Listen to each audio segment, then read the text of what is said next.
Hello, everyone. Welcome to the April meeting of CSI Next chapter. I am Mark Ogg, your current president, and today we have with us Mike Crall from Specified Technologies Incorporated, who will be presenting to us today on Firestopping and requirements in the IBC. So before we get started, I'd like to take a quick minute to thank our longtime chapter sponsors and supporters, the Architectural Woodwork Institute, National Gypsum, Northern Facades, KM Architectural Consultants, ATIS, and Daniel Hargreaves.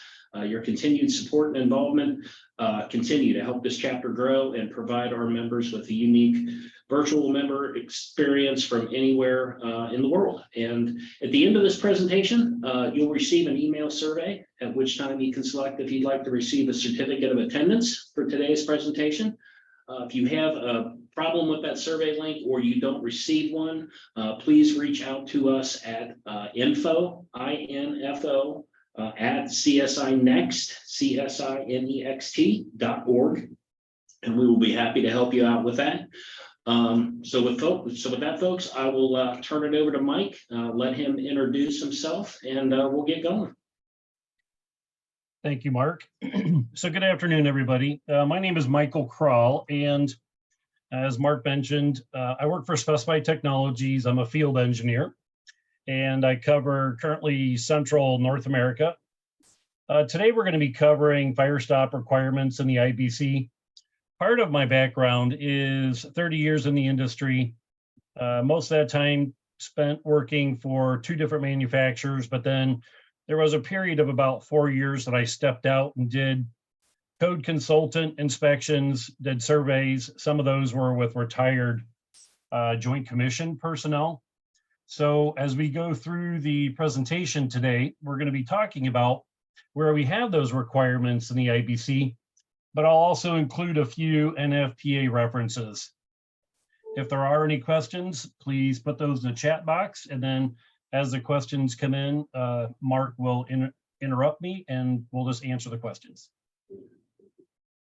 So today's program is copyright. There's my contact information if you'd like to save that or do a quick screenshot. So my wife and I have now 23-year-old triplet boys. All 3 are Eagle Scouts. Garrett graduated with his bachelor in fire science last May and has decided to become a electrical journeyman working for Basin Electric out of Grand Rapids, Michigan. My family, we reside in West Michigan. His identical is Grant on the far right, pursuing his bachelor in automotive management. He's also in the Army National Guard, so he's working on completing his degree. Nicholas is in the middle. He's fraternal and is in the process of completing his degree next month in biomedical technology. And then end of the summer, end of July, he's going to be moving to Auburn, where he's been accepted as a work in their laboratories and will be performing diabetes, COVID, and Alzheimer's research. Full ride PhD at Auburn. So a lot of good stuff coming up there. Very proud of all 3 of our boys. After my dad passed away, took on a project, 1968 Corvette Roadster. Another opportunity to spend some time with the boys outside of Boy Scouts. Complete, rewire, replace the engine transmission. So love and passion of muscle cars and just something, again, spending time with the boys and sharing that love and passion with them. So I always start off my presentations with this video. It's roughly a minute, but it speaks volumes, and often I will reference it as we go through the presentation. To be fair, it is a dried Christmas tree, but pay attention to the chair and the right arm of that chair as we're viewing this video. Watch as the flames ignite. Start to pay attention to that right arm. You'll start to notice that it'll smoke and off gas. We're reaching temperature thresholds, and we're going to see a flash here in a moment. But then watch the seat cushion as that ignites. Now pay attention to the lampshade. Notice that lampshade is melting and dripping. So we question, what is that lampshade made of? While paying attention to the color of the smoke, and now we see the convection at the end of the video. So when we were told as children to be at the floor line or base, if you will, in a fire event, we're going to come back to that. So a little bit of fire statistics, and I always zoom in on the bottom paragraph. Smoke can travel upwards of 420 feet per minute, given the fire load or the fire conditions, if you will. 57% of people that do perish in fires are not in the room of the fire's origin. So when we look at firestop and passive firestop, as the industry relates it to, we think of compartmentalization. And when we get into the types of barriers and how they're addressed within the state adopted codes, we're also going to find the continuity of those specific barriers. That's what helps us provide that compartmentalization. Specifically, when we look at smoke barriers, which again, we'll come back to that, smoke barriers are different because they not only have the F rating, but they also have an L rating attribute. If we fast forward roughly 10 years, we see a decline in fire events and then a decline in injuries. However, we see an uptick in fatalities and property loss. That red line that we see on the right-hand side, anything north of that would be wildfire. So I tried to pull that information out. So we start to question, if we see a decline in fire events and a decline in injuries, why are we seeing the uptick in fatalities and greater property loss? So again, we're going to come back to this. As we go through the program today, we're going to be discussing where in the IBC we'll find through penetrations and various different firestop applications. So through penetrations, also membrane applications, joint conditions, curtain wall conditions.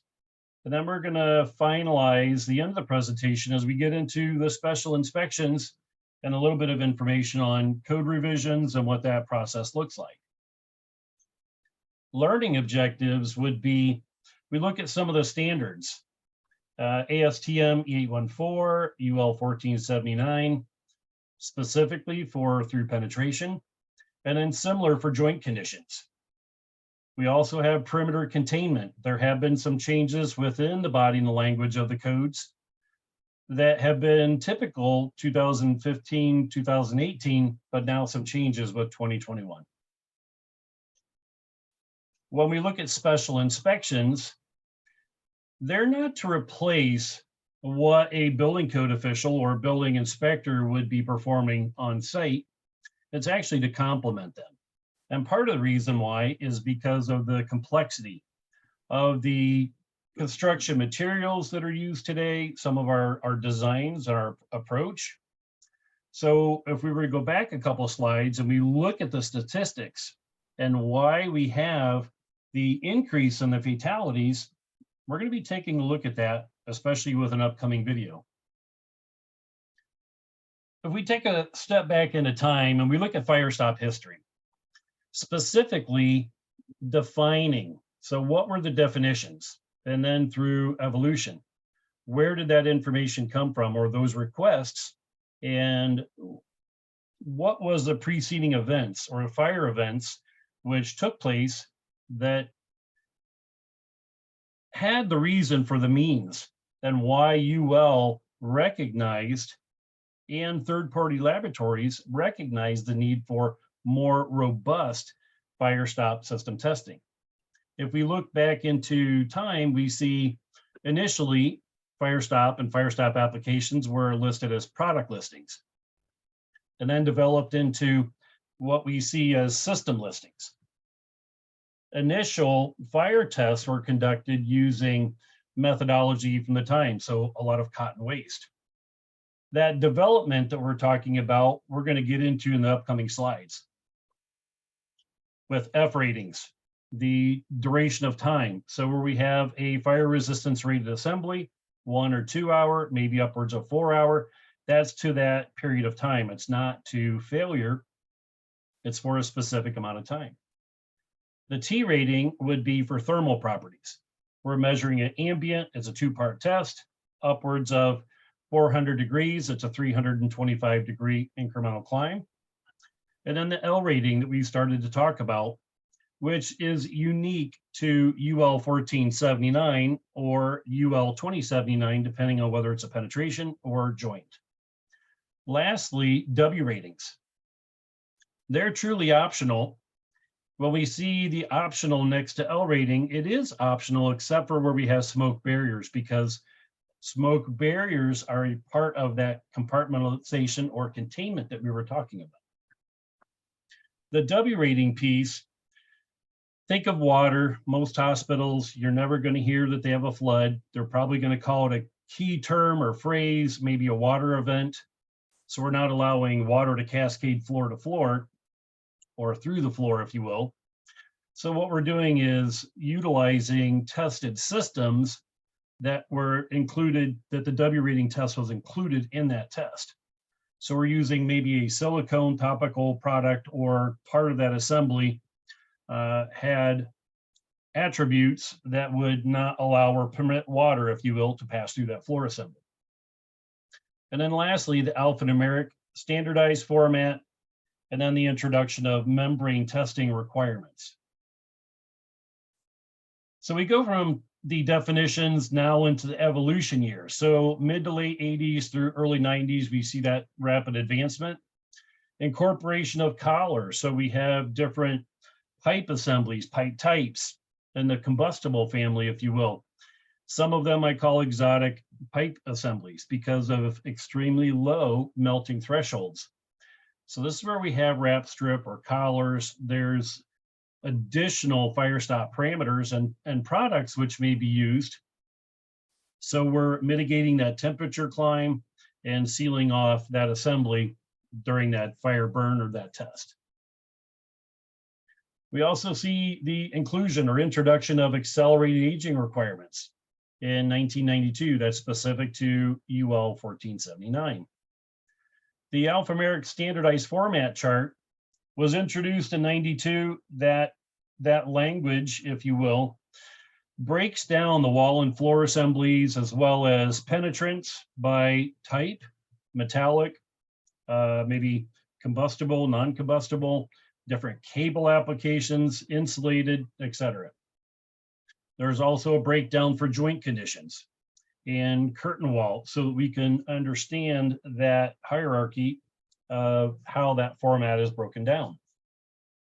The L rating test originated in Germany and is inclusive to the UL 1479 in 1993, was published in the 1994 Fire Resistance Directory. The W rating that we talked about, introduced in 2004, the 3 classes of exposure, class 1, 2, and 3, but class 1 would be for the construction industry. 3-foot high column of water sits around the penetrating item. We're simulating head pressure, sits for 72 hours. If any water passes through that assembly, that system fails. If it passes, the system is allowed to dry or cure, and then goes on to the next step or range of testing parameters. The W rating first listing published in 2005. Membrane test requirements added in 2015. The 3 legacy codes you may be aware of merged, became the ICC, the IBC as we know today, late 90s, first publication in 2000. This is the video that I was talking about, that when we look at the black smoke and what has happened and transpired over time, if you're not familiar, we used to have statistics of being able to vacate our own home and having 17, maybe 18 minutes to do that, depending on the report. Now we have roughly 3 to 4 minutes, depending on the report. So what's changed? We see the natural versus synthetic fibers in this video. And we see how quickly the synthetic fibers burn. So again, my wife and I have triplet boys. When they were younger, we're consumers. We like to buy carpet and furniture that's not going to hold a stain, but we also have to be mindful of how those furnishings may act in a fire event. So we see the timestamp, the time to flash over, less than 5 minutes for the synthetic. And the natural is what we're going to see here. We have an extended period amount of time where that 18 plus minutes came from that we could vacate our own home.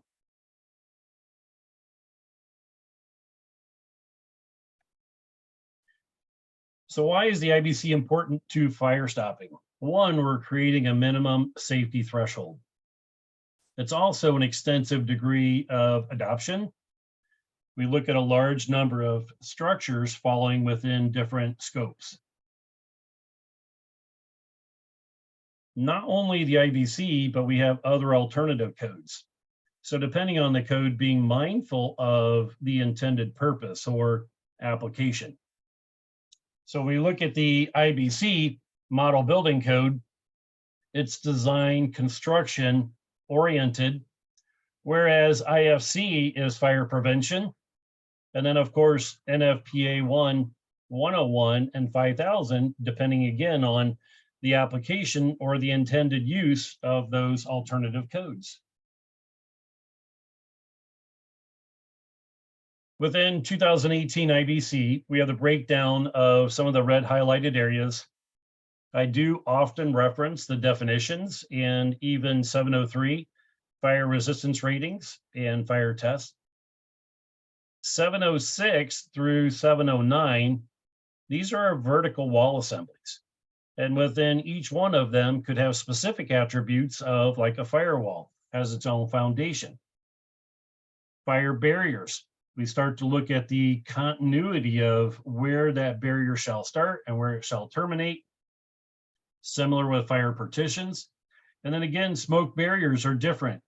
They're unique that they not only have the fire resistance rating, but they also have the L rating attribute, again, in accordance with UL 1479 for through penetrations.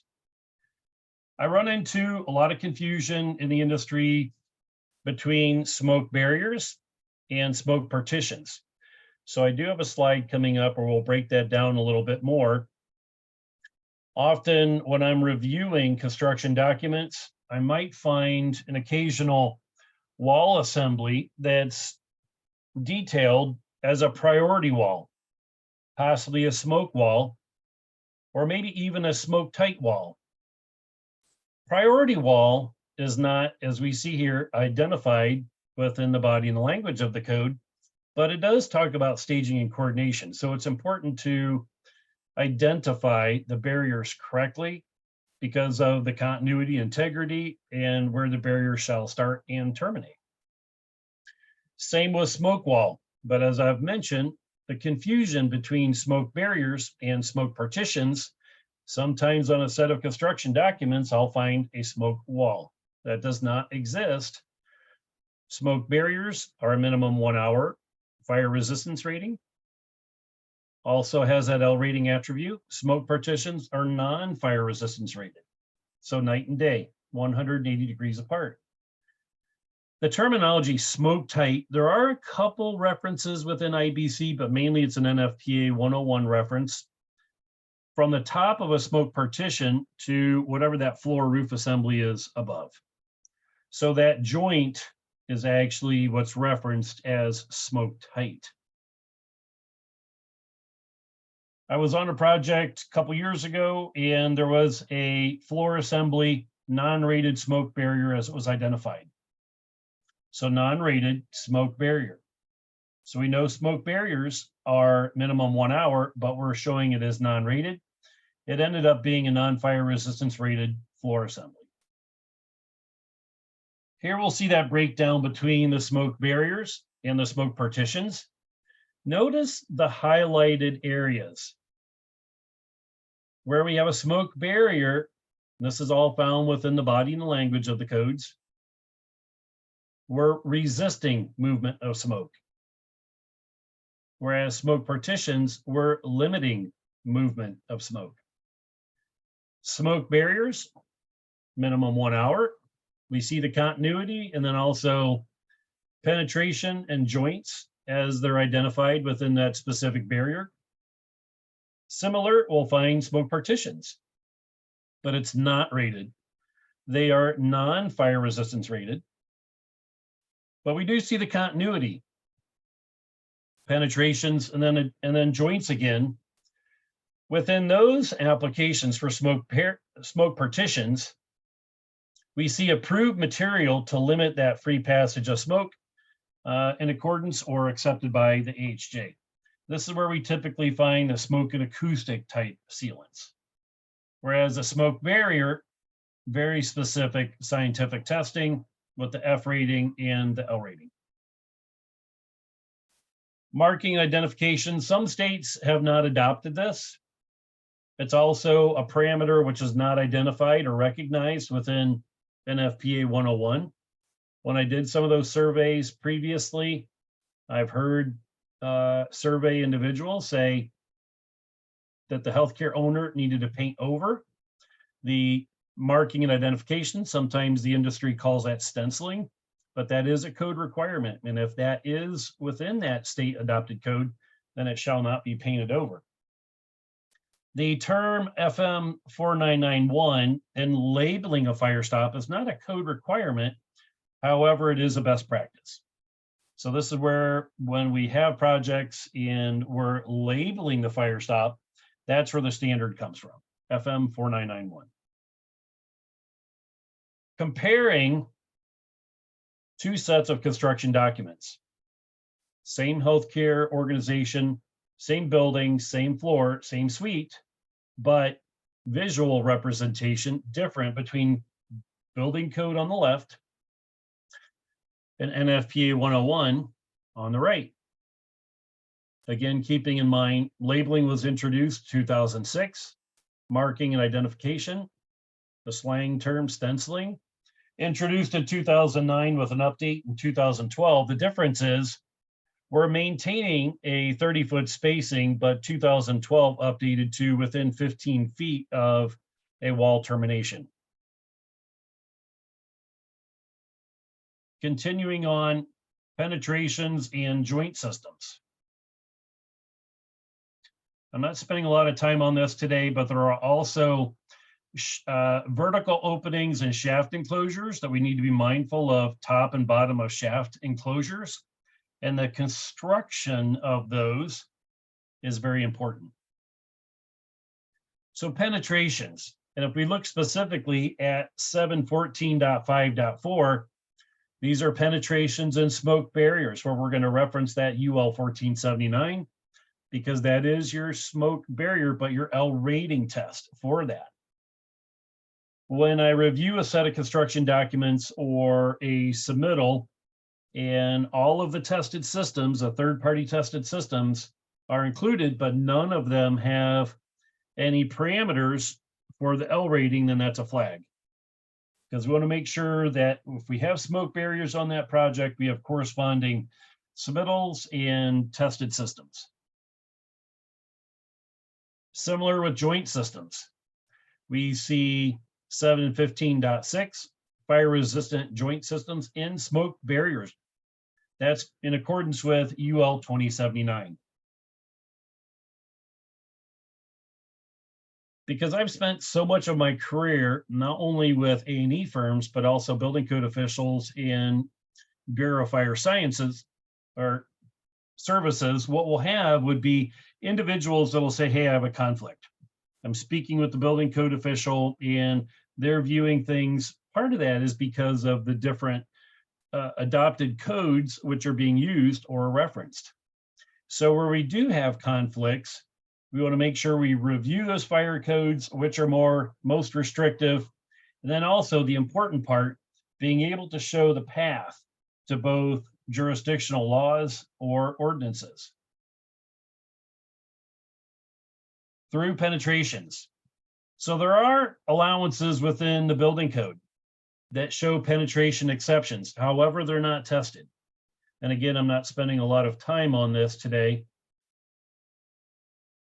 But if we look at tested assemblies, Now we're referencing the standards of the UL 1479 and the ASTM 814.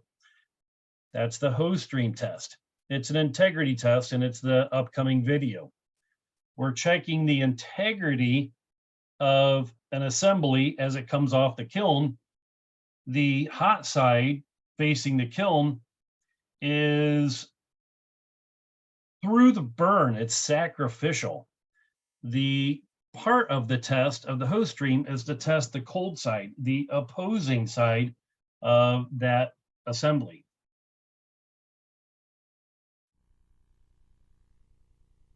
Laboratories, and what we're going to see is a gypsum wall coming off the vertical furnace.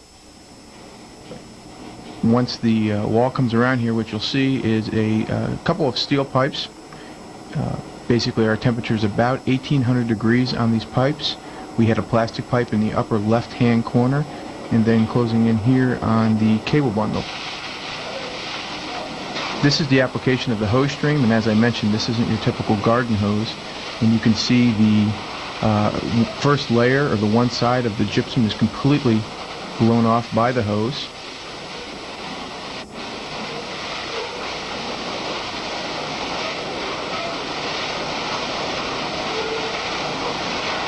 This particular hose stream is at 30 psi, but you can see that the Firestop system within this particular sleeve is still intact on the fire side.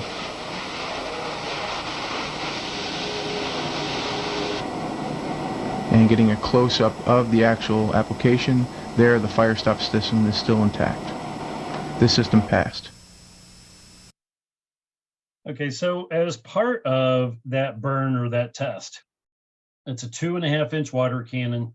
There's an 1.125" reduction nozzle. For a 1, 2, and 3 hour fire resistance rated assembly, the pressure is at 30 psi.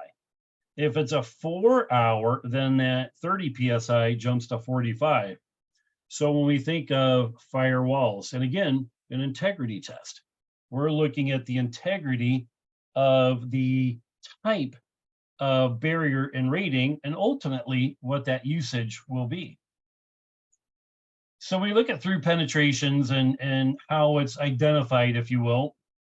We're having a wall assembly, one or more penetrating items passing through that wall assembly. If it's a membrane application, then it's going to be penetrating one side. So if you think of your gypsum wall assemblies and an outlet, that's an example of a membrane application. It's penetrating one side. Where we have a penetration or membrane, this is where the Firestop sealants or products come into play. Could be a device. When we have sealants, most of the time the Firestop is installed within the plane of the wall. Where we have combustible pipes or cable assemblies, we may be referencing devices because there's additional parameters which may be required. As part of those through penetration testing, we discussed some of the different standards. So the hose stream that we just saw would be in accordance with the ASTM 814 and UL 1479. The two standards establish two criteria: the fire rating, as well as the T rating, the temperature rise. So what is a T rating? It's a temperature or insulation rating. It's the time it takes for a single point. So keep in mind, this is a two-stage test, 75 degrees at ambient, while we have a 325-degree incremental climb to 400 degrees. We're measuring that temperature climb or variance, if you will, during that time period, and measuring how much that temperature climb has raised or increased over that temperature rise.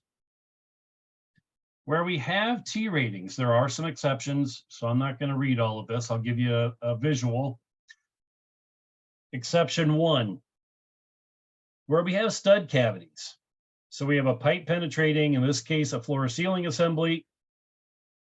We see the top picture, the wall from the top side of the floor.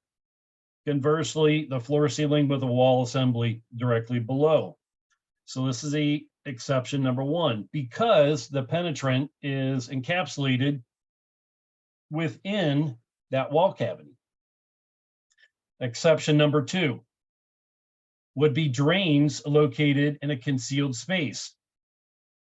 Again, notice that the bottom side of that floor ceiling assembly helps protect the T-rating climb for this assembly. Lastly, exception number 3, where we have 4-inch conduits, and this is the important part, directly tying into metal enclosed switchgear. So we have parameters for each one of these exceptions, which allow for a T-rating variance. Where we do have T-rating conditions, we may see we have to use a wrap or insulation type around that pipe or penetrating item. Could be on the top side, could be on the bottom side, could be both. It's going to be dependent on that penetrating item, as well as the floor condition.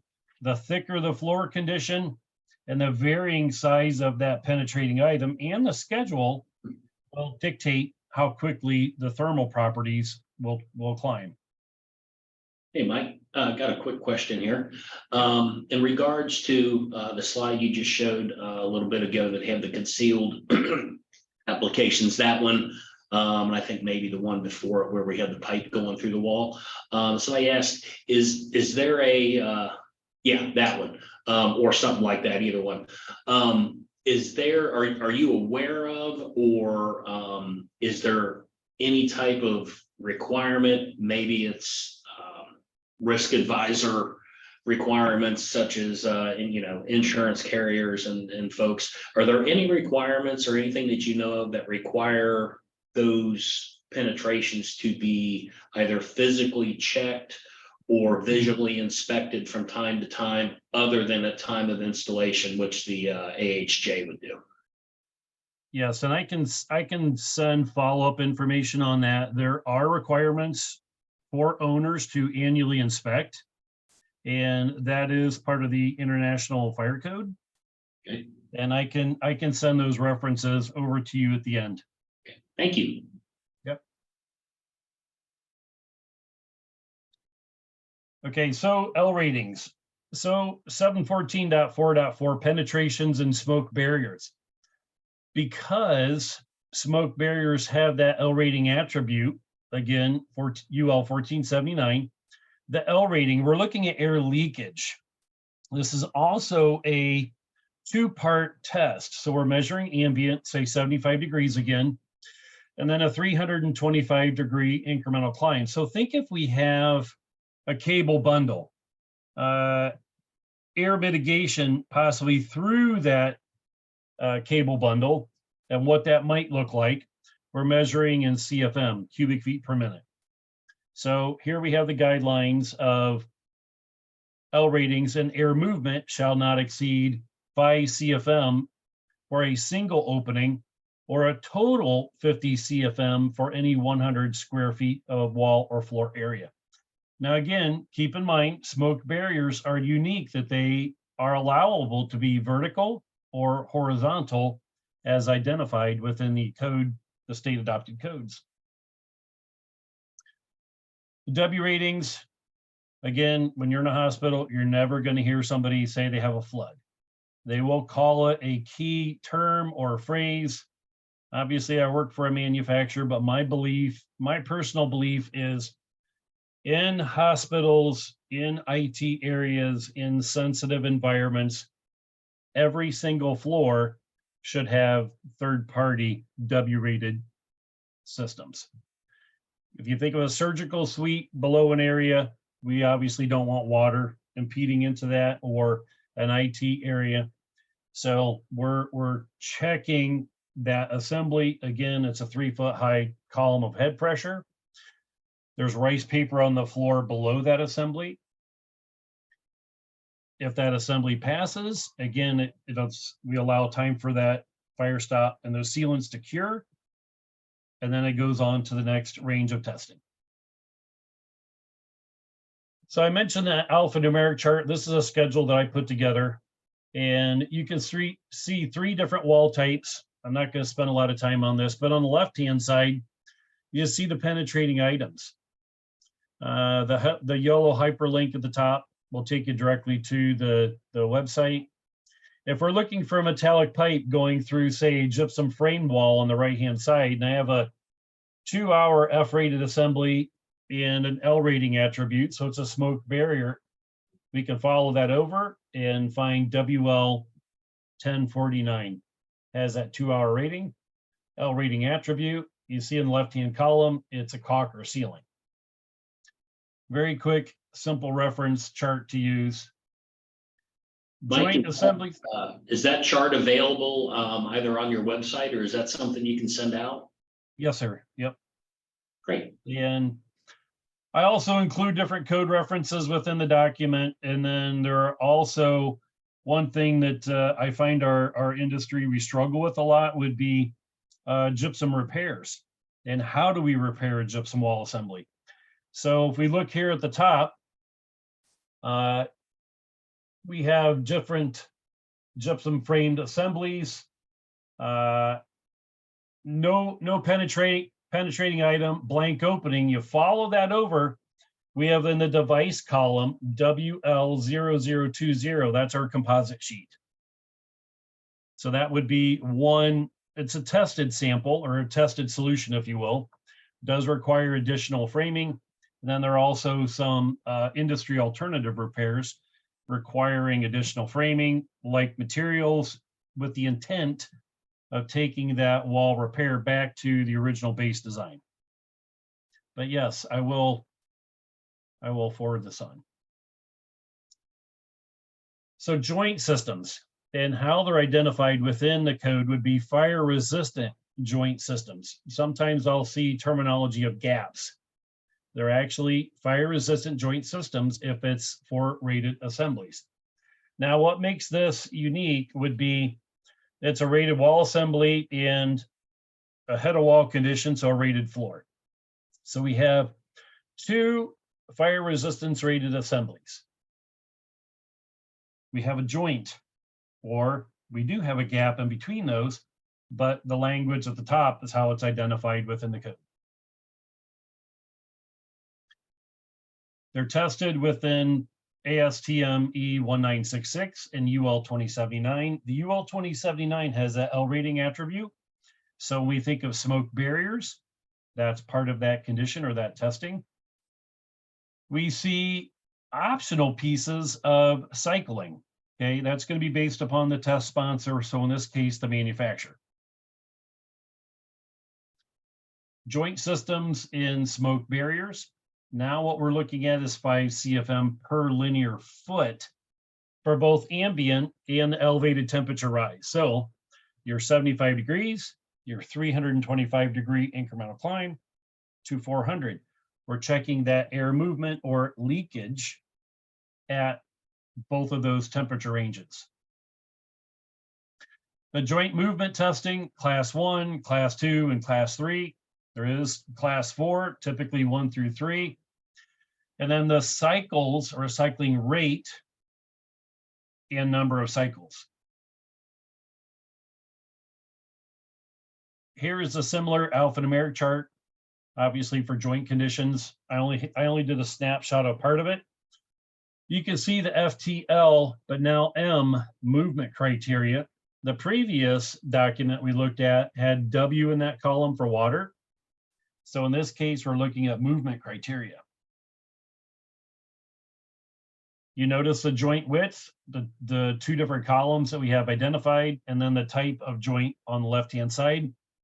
Where we find continuity joints, that would be where we have maybe a non-rated floor condition and say a fire barrier. So that fire barrier is identified within the body and language of the code, and then we find the continuity that it shall start at the floor and terminate to the roof or deck above, not 3/4 of an inch below. So the continuity comes where we're maintaining the fire resistance rating and the continuity of that wall to that non-rated floor or deck above. Curtain walls. So curtain walls, perimeter containment, edge of slab, it's all in the same family. What we're looking at are external construction parameters for how that curtain wall or perimeter containment assembly is constructed. So we have, in this case, a fire resistance rated floor. We have the curtain wall, the mullions and transoms. What we're doing is protecting the transoms and mullions with different curtain wall insulation. Could be combination of mineral wool, also in that joint as we see below, with a Firestop sealant or spray over that. The mineral wool is compressed, so we're allowing for movement. That's the deflection that we hear about depending on that specific test, and then spray or sealant over that assembly. Curtain walls are tested in accordance with ASTM 2307. There is no equivalent UL standard. I'm going to pause for a minute. I've had an increase in number of projects where I'll have a fire barrier that terminates to an exterior curtain wall. So we have that joint intersection, and the critical word there is vertical. So where we have that condition, there is no test standard for that condition. So when we're providing an engineering judgment, it's going to be based upon that specific IBC code detail and reference. And Mark, I'll follow up with that for the group as well. Testing considerations, the F&T rating, no host stream test, cycling would be optional depending on the test sponsor. So here's the 2307. What we're looking at is a intermediate scale multi-story test apparatus. So we're testing from one level or floor, if you will, to the adjacent floor or level above. It's a 2-burner test, one burner on the inside, 5-minute delay. The external burner is ignited. And what we're looking at is trying to replicate, if you've seen the Greenfield fire and we see the flames literally climb up the outside of the building, that's what we call in the industry a leapfrog effect. So we're trying to mitigate that fire advancement from floor to floor while protecting the curtain wall and that construction as much as possible. So a lot of information here. I'm going to zero in on a couple things. I mentioned the 715.4.2, the vertical intersections that I'll follow up with the group on. That's in 2015 and 18. However, it was updated a little bit in IBC 2021, vertical intersections. Makes it a little bit more clear for the building code official and during that inspection process. But the differences for curtain walls between the 2015-18 and 2021 will be in an upcoming slide where we're better acknowledging and identifying not only that perimeter fire containment system, but then also the fire test criteria. So this is that slide, and I put in bold the approved perimeter fire containment system. So we look at how it's identified in 2021, and then also the reference directly to ASTM E2307. It just helps better follow that trail, if you will, of how and where the curtain wall is identified in the increased language, which points to the tested systems, which would be ASTM 2307. Special inspections. So as I mentioned earlier, I spent a little bit of time in my career doing some of these special inspections. We see risk category 3 or 4, high-rise buildings 75 or greater. Why the 75 feet? Because we look at the boom on a fire truck and how high, what the reach is, and then also group our occupancies with occupant load greater than 250. Risk category 3 and 4, specific to whether they be structures that represent a substantial hazard to human life in the event of failure, or building structures designated as essential facilities. So think of our hospitals. Very specific reasons and intent why we have these special inspections.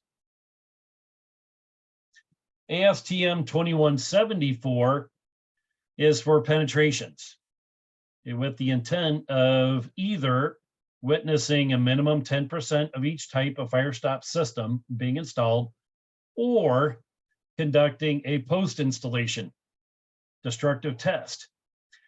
Now, I'm going to pause for a moment.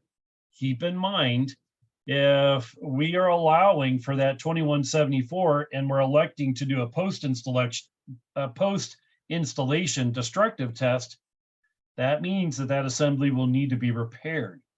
So we want to make sure that we're allowing for that variance, or at least be mindful of that as part of the scope for that project.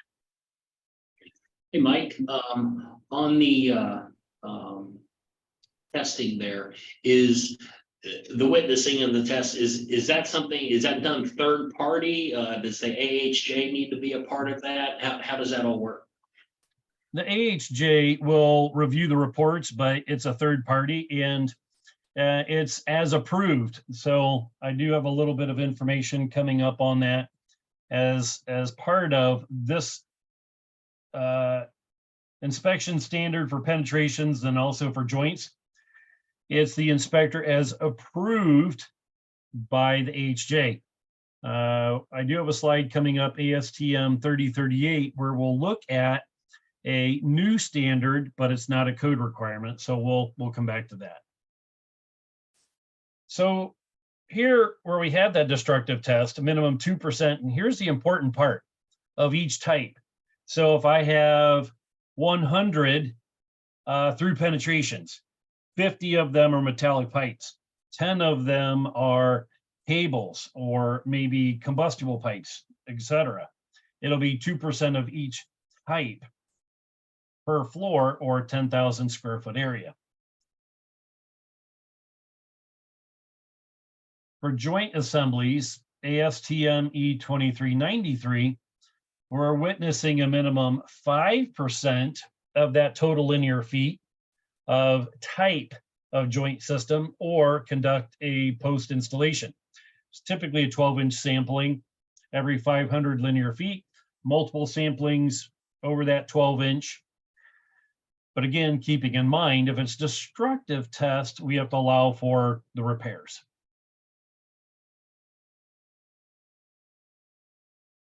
This is the qualified inspector standard that's been developed. ASTM E3038. So think of this as your best practice.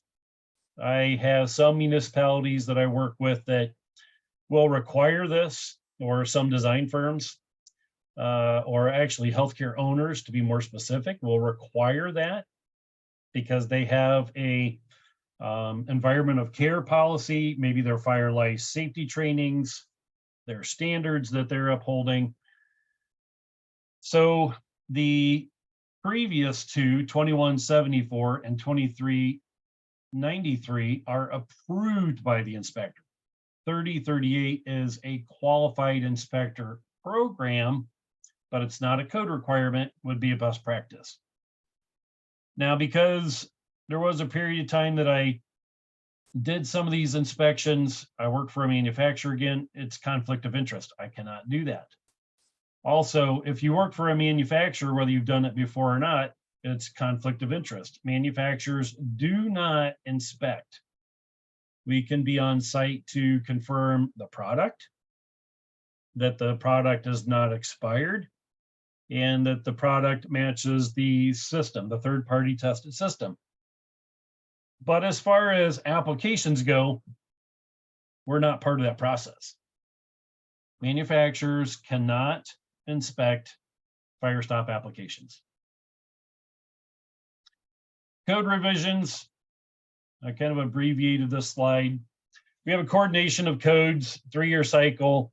There are allowances for public comments and hearings, and then final actions incorporated into the next edition. So that ends the presentation. I do have a couple additional slides. Looks like we've got about 10 minutes left. I'll finish these slides and I'll open it back up. And then Mark, I want to make sure I get a list of a couple things for follow-up. Okay. So again, if you're not aware, STI, Specified Technologies, we're based out of, our corporate office is out of New Jersey. We are a global, we're an international company. We actually have 3 engineering offices across the US, different time zones. We can help. Even with weekend up until noon, we offer that support. Access STI is a wonderful tool that we have available to users. You log in, create a profile, gain access. You have access to trainings, additional technical information and resources. You can, as part of that, create submittals.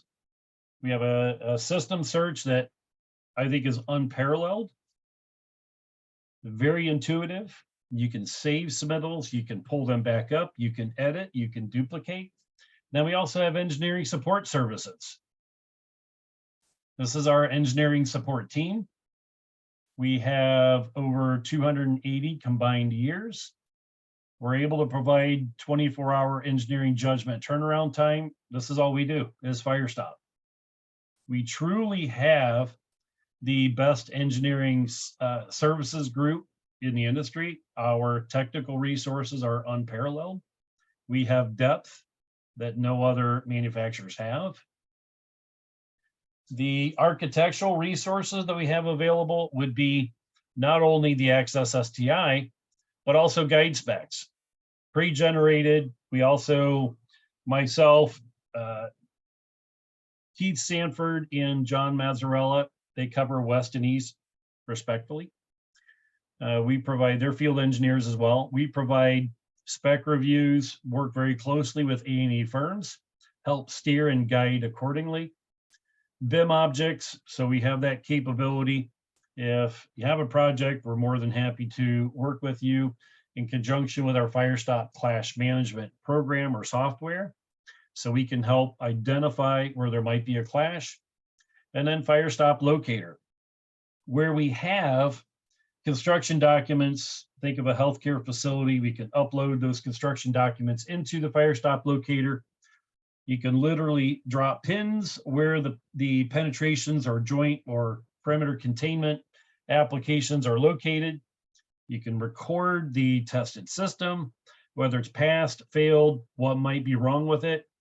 I have the capability of printing off different resources. So depending whether it be Joint Commission survey or in-house meetings, wanting to keep abreast of where a facility is, all of that information is obtainable depending on the report and how it's selected within the Firestop Locator. If we're able to gain project documentation, we can provide and generate detail sheets specific to that project. So if there's information that you're interested in regards to that as well, then please reach out. Mainly, we're going to be looking for your title block. I'll work with, or the field engineer will work with the design firm. We'll identify the systems, and then we can incorporate those into the CAD details. So again, here's my contact information. If you'd like to jot that down. And I will open it up to any last questions that folks may have. All right. Well, thank you, Mike. I think all the questions that I had come through, we've pretty much answered, and looks like there were a couple that were going to be asked that you answered before they got the question in, so that's good. Anybody has any questions, if they want to type them in the chat box or the questions box here. Just a reminder, after this presentation is over, you'll receive a Zoom follow-up link for presentation survey and confirmation if you'd like your certificate of attendance. And if you have any problems with those, if it doesn't work, etc., just reach out to us at info at CSINext.org, and we will be happy to help you out with that. And Mike, this was great stuff. I'm not a designer, so to speak. I'm a construction manager, but I deal a lot with penetrations and construction of this type, where we have a lot of fire steel work that needs to go on, and caulking and all kinds of good stuff. So this was very helpful, very informational. Definitely some stuff that I know I can take and use in my day-to-day work. We'll be on the lookout for those charts on the references, and great topic. Appreciate having you. And folks, our May meeting, CSINext will be conducting a virtual plant tour with a manufacturer, and news to come on that. So just keep an eye out on the CSINext website, CSIresources.org's calendar of events, and the CSINext LinkedIn group, and information will be coming out on that shortly. And Mike, again, thank you, man. Great topic, and thank you for joining us. Yeah, thank you. And one last thing here, obviously, Specified Technologies, we have a whole range of different programs which are available to you. We also have what we call deeper dive content. So I've mentioned the IBC to NFPA 101. So each one of these programs that I'm going to mention are 3 hours in content. They are not AIA accredited. They are deeper dive content, and I don't want to say stream, but we open up the floor. I have a dedicated amount of information to cover, but I open it up. The first one would be comparing fire resistance rated assemblies and differences between building code. Depending on the state adopted codes and NFPA 101, I do choose 2012 because of CMS. The second program would be compliance with design in mind. So think of your front end, your design, your conceptual part, and submittals, some installation and testing, but design with compliance in mind. And then lastly, 50% of our projects moving forward are going to be existing buildings. So I put together a program on existing building code, archaic materials, resource A, construction means and methods of yesterday while trying to meet code standards and testing of today. So if there's interest, if any one of those programs, please let us know. And that's it. All right. Okay. Well, again, yeah, lots of comments coming in here, Mike. Thanks, Mike. Great job as always. Great information. Thank you. Excellent. And we would be happy to have you again. That was for sure. So thanks again, Mike, and we'll talk to you soon. All right. Thank you. Have a good day. You too. Bye.